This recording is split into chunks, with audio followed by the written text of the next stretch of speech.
Y seguimos en la pantalla de Canal E con más información y vamos a tomar contacto ahora con Fausto Espotorno. Él es economista. Fausto, ¿cómo estás? Bienvenido.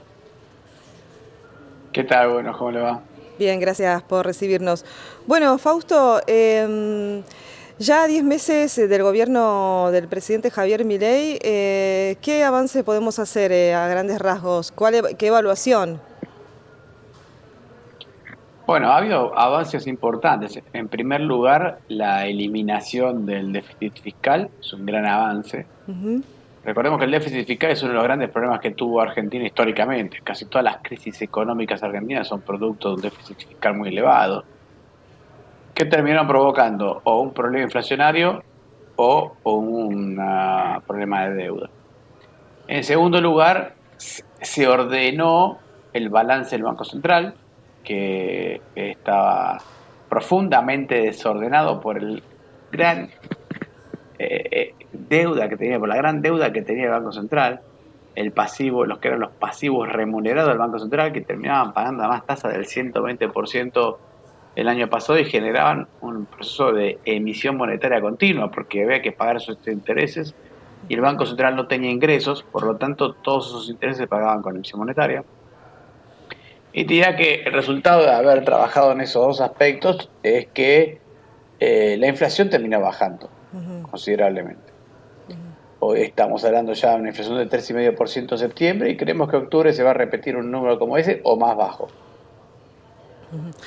Fausto, bueno, hoy el presidente también en el coloquio de IDEA en la ciudad de Mar del Plata tuvo un discurso frente, bueno, a representantes del mundo empresario y dijo que es tiempo de invertir. ¿Crees que es así este llamado que hizo el presidente?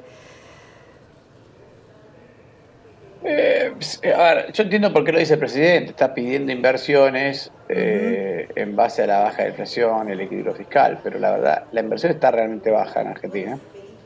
Eh, pero la verdad es que todavía creo que faltan algunos pasos para invertir, ¿no? Entre ellos hay que saber qué va a pasar con el cepo cambiario, que es hoy diría la principal regulación que tiene la economía, o por lo menos la regulación que afecta al mercado argentino más grande de todos, que es el mercado del dólar. Y eso es importante porque, a ver, multinacionales en estos contextos yo no creo que estén todavía muy dispuestos a invertir, puede ser que algunas sí, pero eh, necesitan salir del cepo para eso, ¿no?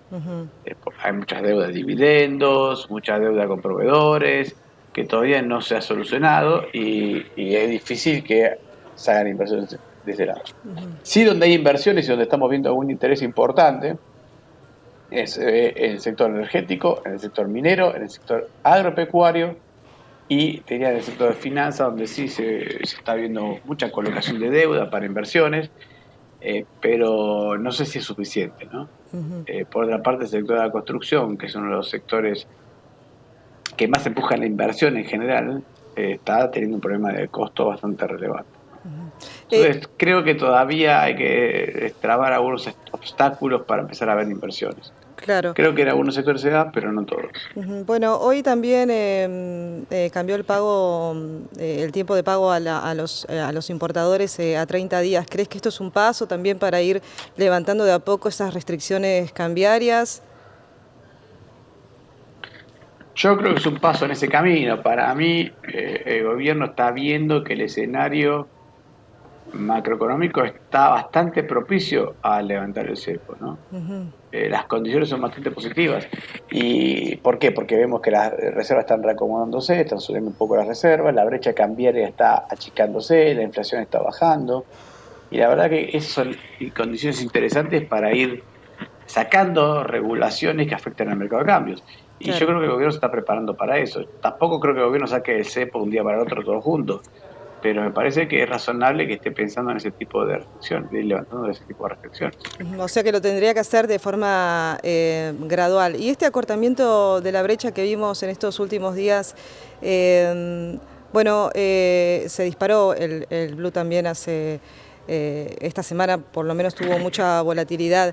Estos movimientos que estás viendo con respecto al dólar, esta pax cambiaria, como la llaman algunos, o también dicen que el gobierno está pasando por un veranito financiero, tiene que ver con los ingresos de dólares por parte del blanqueo. ¿Qué estás viendo ahí con el dólar? ¿Qué está pasando? Sí, yo creo que hay tres motivos principalmente. Bueno, uno que es el mérito del gobierno, que es que se redujo mucho la emisión monetaria a partir de agosto, entonces no hay tantos pesos para salir a comprar dólares.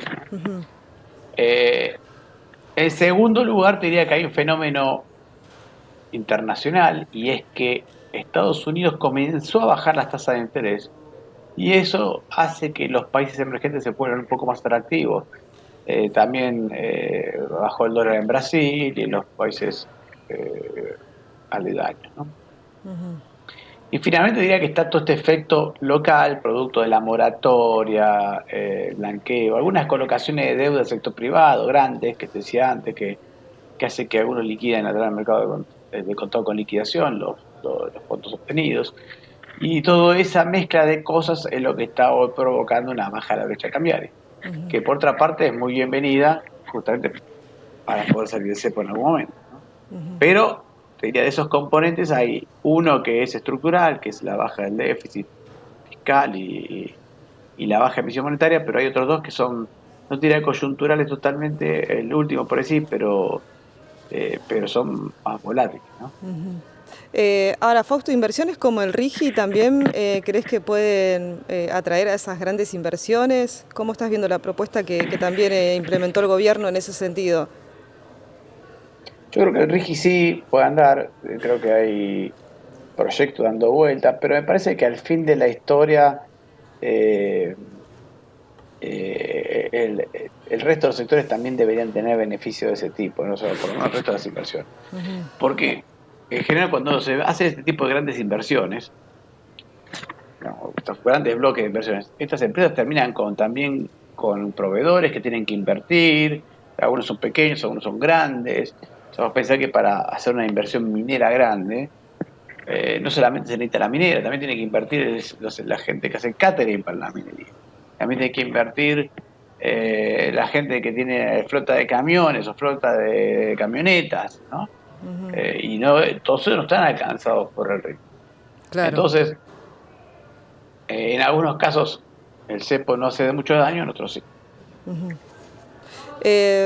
Ahora, con respecto a las reservas del Banco Central, ¿qué desafíos ahí también tiene el gobierno? Bueno, el desafío es hacerlas crecer, ¿no? Y el problema que tiene el gobierno en este momento es, a ver, en este momento, en este momento lo está parcheando el problema, poniéndole un parche, con la cuestión del blanqueo. Pero el gran problema que tiene el gobierno es la siguiente. Dado que Argentina no es un gran exportador, las exportaciones no son grandes de Argentina, y de hecho la cuenta corriente de la balanza de pagos está empezando a mostrar déficit en la balanza de pagos, o sea que tenemos más egreso de dólares que ingreso de dólares. Lo cierto es que es muy difícil acumular reservas en esas condiciones, porque si todos los dólares dependen de tus exportaciones, y vos necesitas las exportaciones para poder pagar las importaciones y de bienes y de servicios, bueno, te vas a encontrar con que no te alcanzan dólares para acumular reservas. Claro. Entonces, en general en Argentina, la entrada de capitales es la que permite acumular reservas. Pero con cepo cambiario es muy difícil que entren capitales. Entonces ahí está el gobierno tratando de decir, o quisiera, mejor dicho, que se acumulen reservas para poder salir del cepo, pero al mismo tiempo se encuentran con que no se van a acumular reservas hasta que no salga el cepo. Entonces, Claro. el parche que puso el gobierno es poner el blanqueo de capitales para tratar de acumular algunas reservas por otras vías. Pero no es sostenible, eso se da por un tiempo. Y bueno, también los datos de inflación, ¿no? Esta desaceleración de la inflación, el último número fue de 3,5%. También ahí el gobierno tiene que seguir trabajando para desacelerar. ¿Cómo crees que lo puede llegar a hacer y si también puede llegar a modificar esta devaluación que tiene sobre el tipo de cambio oficial?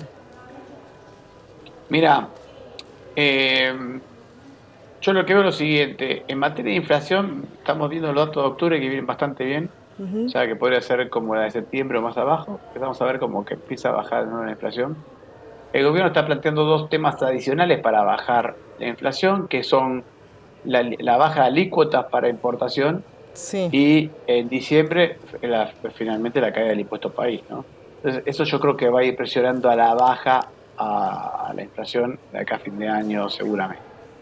Después está a ver cómo se sale del cepo, si eso genera algún ruido cambiario, ¿no?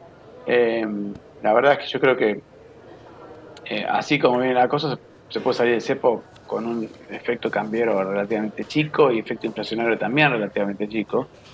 Eh, pero bueno, habrá que ver, eso es hoy o dentro de un tiempo, pero habrá que ver cuándo decide hacerlo el gobierno, ¿no? A ver si eso tiene algún impacto o no. Bueno, Fausto, muchísimas gracias por este contacto.